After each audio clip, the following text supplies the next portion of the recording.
Hello, this is Cam and Brenna, and this is our talk show, CB News.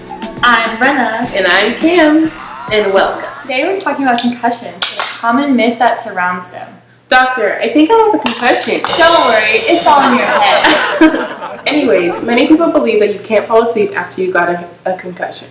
This is false.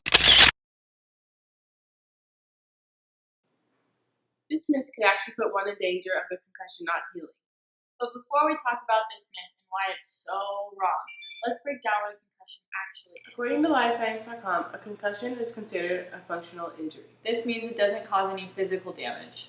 A concussion is considered a traumatic brain injury or a TBI. Concussions can be caused by a hard blow to the head or whiplash, which causes the brain to violently bounce or twist inside the skull. According to ConcussionTreatment.com, the brain is surrounded by cerebrospinal fluid, which acts as a shock absorbent for minor impacts. A direct blow to the head will rapidly accelerate the head, which will cause the brain to strike the inner skull. The head will then decelerate and hit the opposite side of the inner skull. This picture is showing what a concussion looks like. The picture on the top left shows the individual right before the concussion occurs. The other two pictures show the head being hit and the brain hitting the sides of the skull. The red coloring on the brain indicates the trauma the brain endured from the concussion. The meninges are what protect and cushion the brain.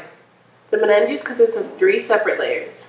The layers from deepest to most superficial are the pia mater, the arachnoid layer, and lastly, the dura mater.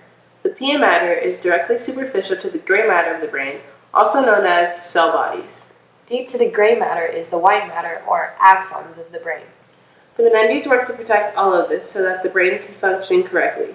A concussion can cause damage to the meninges, which leads to the damage of the brain and its structures as well. The meninges work to protect the brain, blood vessels, and enclose venous sinuses. Meninges also contain cerebrospinal fluid, which is known to cushion the brain and give buoyancy to the brain. The meninges are what form divisions within the skull.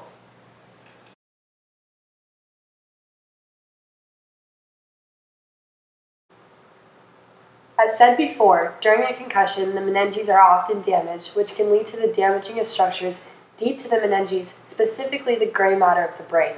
The gray matter, also known as cell bodies, enables us to perceive, communicate, remember, understand, appreciate, and initiate voluntary movement.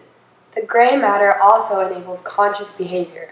The gray matter contains 3 functional areas. These functional areas are motor, sensory, and association. Motor controls voluntary and involuntary motor functions. Sensory provides conscious awareness and sensation. Association integrates diverse information for purposeful action. When a concussion occurs, these areas can be damaged, which limits their functions. How the individual is hit will determine the severity of the concussion and how it happens. Concussions are a fairly common injury. They happen mostly in contact sports, but there's also other situations where they can happen as well. LifeScience.com says that concussions can provide a variety of symptoms that can oftentimes be hard to read or notice. Some symptoms include dizziness, headaches, delayed response, nausea, vomiting, and fatigue. Now, back to this myth. This has been a common myth that has spread and caused many people to believe. BBC says that this myth comes from the misunderstanding of the lucid interval. The lucid interval is very rare, and it's the name for a period of time after someone wakes up from being unconscious and seems fine but actually has a hematoma. I said before, even if there is a brain bleed, it's very rare that the lucid interval could occur. This lucid interval is really rare and really serious. Because of this, many people spread the myth that you can't sleep after a concussion, and the myth basically stuck. Sleep and rest are the most common and effective ways to heal and treat a concussion. Since this myth surrounds sleep, we're going to break down what sleep is and how it benefits the brain. Sleep is a vital part of normal brain function. According to WebMD, sleep serves to re-energize the body's cells. It also clears waste from the brain and supports learning and memory. Sleep is an integral part of life. While asleep, the body works to repair itself if it is injured or sick. The body repairs and restores itself during sleep. This is why sleep is a crucial part of healing the brain after an individual has endured a concussion. Doctors want the brain to relax in order for it to heal, and sleep is a very big part of this. Doctors tend to use a checklist to check off to see how intense the patient's symptoms are. Many doctors recommend that the patient actually does sleep because one symptom of a concussion is difficulty sleeping. According to Marshfield Clinic, as long as someone can hold a conversation before they go to sleep and after they wake up, then they are clear to sleep. The only reason someone with a concussion shouldn't be allowed to go to sleep is if they have alarming symptoms. Recent evidence of this myth of not being able to fall asleep does not hold up. Although it's alright to fall asleep after you have the concussion, many doctors still recommend that you be woken up every 1 to 2 hours to make sure everything is functioning correctly. So the myth is you aren't allowed to fall asleep, but you can fall asleep. The thing is you just need to wake up every couple hours. With the development of CT scans, doctors can understand if someone has any serious brain bleeds. This is a picture of a CT scan of a concussion. CT stands for computerized tomography. According to Mayo Clinic, CT scans combine a series of X-ray images taken from different angles and uses computer processing to create cross-sectional images, or slices of the bones, blood vessels, and soft tissues inside the body. CT scans provide a more detailed look than X-rays do. CT scans are most commonly used to examine internal injuries. CT scans have helped with the progression of diagnosing concussions early and determining the severity of them. Because of this development, doctors can better prescribe treatment to patients that have endured a concussion.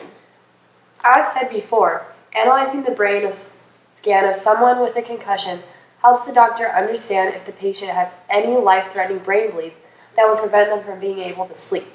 Doctors can better understand which structures of the brain have been injured and what that could mean for their patient.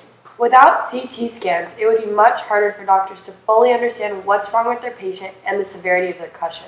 Scans also help doctors understand how often the patient should be checked upon if they are allowed to sleep. CT scans have become a very important development in the medical community.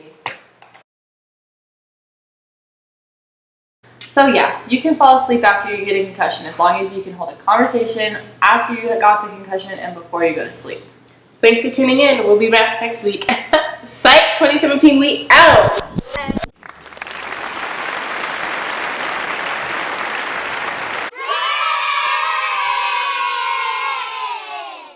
The head will then decelerate and hit the opposite side of the inner skull. How the individual is hit will determine the severity. I can't.